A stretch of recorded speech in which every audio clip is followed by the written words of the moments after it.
Controversial ACTA anti-piracy agreement has been dealt a blow by the European Parliament. 3 key committees have voted against the treaty, citing concerns over its legality.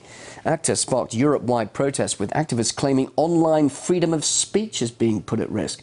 Let's discuss this with Falkvinge. He's the founder of the Swedish Pirate Party, who's in Stockholm. Well, the final decision on whether to ratify ACTA will be made in July. I suppose you're delighted by this latest development. What do you make of what's happened? This was, as you say, only the 3 first events in a long chain that will lead up to the final vote on the floor of the European Parliament in early July. But seeing that the first 3 events essentially were 3 strikes against ACTA, obviously this conflict between the old and the new has started very well for the net activist side. Well, why exactly are you and other activists so opposed to ACTA? And can you explain why it's a threat to the freedom of speech online when it's supposed to be protecting copyright holders and content providers? For several reasons. Today, if you're sending something over the internet, you're exercising freedom of speech, but at the same time, if you're sending anything, that means that you can also use this freedom of speech to infringe on the copyright monopoly.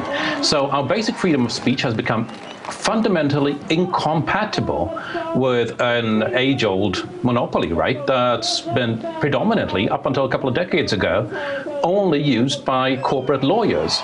These past few years, it's battled its way into the bedrooms of honest, ordinary citizens, and it's just not doable to criminalize 250 million Europeans on what they do pretty much every day.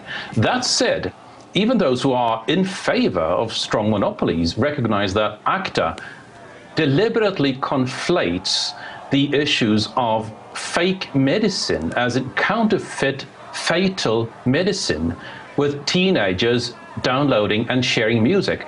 Those two issues are not the same problem, and they should not be covered by the same laws. But nevertheless, if I was a filmmaker, musician, author, in effect, aren't people now being given the freedom to steal my content in the future? Don't I deserve some sort of protection?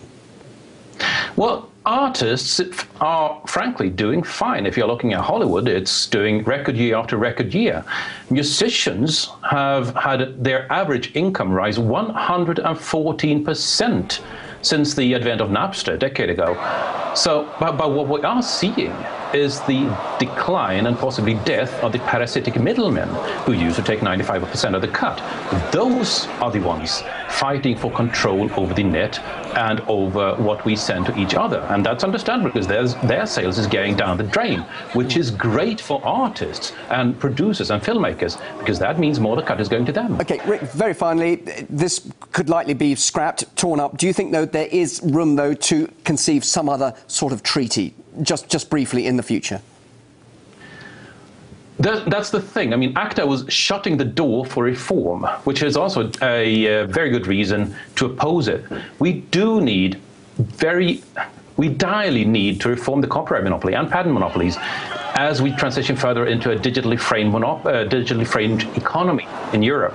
So I definitely see that we'll see a reform of both copyright and patent monopolies, but not necessarily in the way that the middlemen are wanting. Great to hear your thoughts. Rick Falkvinge from the Swedish Pirate Party, talking to us live from Stockholm.